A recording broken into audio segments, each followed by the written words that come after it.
Hi friends, welcome to Kokila's channel. நம்ம இன்னைக்கு இந்த வீடியோவில் கத்திரிக்காய் சாதம் எப்படி செய்யறது பார்க்கலாம் வாங்க. அதுக்கு ஒரு பாத்திரத்தை எடுத்து 5 ஸ்பூன் எண்ணெயை ஊற்றிக்கலாம். எண்ணெய் நல்லா சூடான பிறகு ஒரு வெங்காயம் எடுத்து நீல வாக்கில் கட் பண்ணி வச்சுருக்கேன், அதை போட்டுக்கலாம். கொஞ்சமாக கருவேப்பிலை போட்டுக்கலாம். இப்போ எல்லாத்தையும் நல்லா கலந்து விட்டுக்கலாம். வெங்காயம்லாம் நல்லா வதங்கின பிறகு ஒரு ஸ்பூன் இஞ்சி பூண்டு பேஸ்ட் போட்டுக்கலாம். இப்போ நல்லா கலந்து விட்டுக்கலாம். அப்புறம் ஒரு பச்சை மிளகாய் எடுத்து சின்ன சின்னதாக கட் பண்ணி வச்சுருக்க, அதை போட்டுக்கலாம். நல்லா வதக்கி விட்டுக்கலாம். கத்திரிக்காய் எடுத்து நீல வாக்கில் கட் பண்ணி வச்சுருக்க, அதை போட்டுக்கலாம். இப்போ நல்லா வதக்கி விட்டுக்கலாம். கொஞ்சமாக ஆயில் ஊற்றிக்கலாம், இல்லைன்னா அடி பிடிச்சிடும். ஆயில் ஊற்றின பிறகு இப்போ நல்லா கலந்து விட்டுக்கலாம்.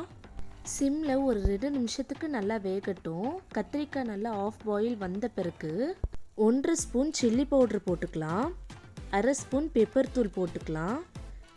இப்போ நல்லா கலந்து விட்டுக்கலாம். ஃபஸ்ட்டே சால்ட்டு போட மறந்துட்டேன், அதுக்கு இப்போ 1 ஸ்பூன் சால்ட்டு போட்டுக்கலாம். இப்போ நல்லா மிக்ஸ் பண்ணிக்கலாங்க.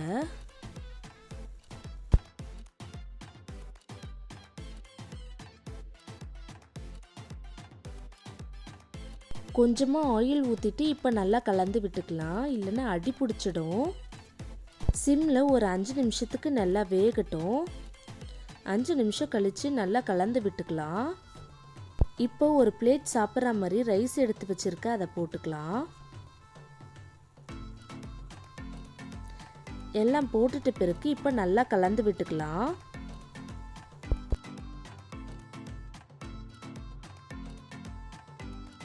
கலந்து வச்சாச்சு. லாஸ்ட்டாக கொத்தமல்லியை போட்டுக்கலாம்.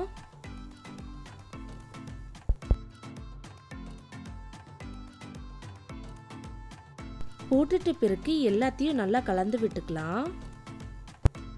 அவ்வளோதாங்க, கத்திரிக்காய் சாதம் ரெடி ஆயிடுச்சு.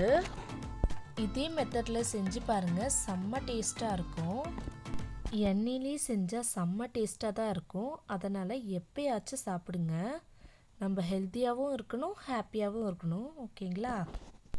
ஓகே ஃப்ரெண்ட்ஸ், இந்த வீடியோ உங்களுக்கு பிடிச்சிருந்தனா லைக் பண்ணுங்கள், ஷேர் பண்ணுங்கள், கமெண்ட் பண்ணுங்கள். மறக்காமல் சப்ஸ்கிரைப் பண்ணிவிடுங்க. Thank you friends. டாடா.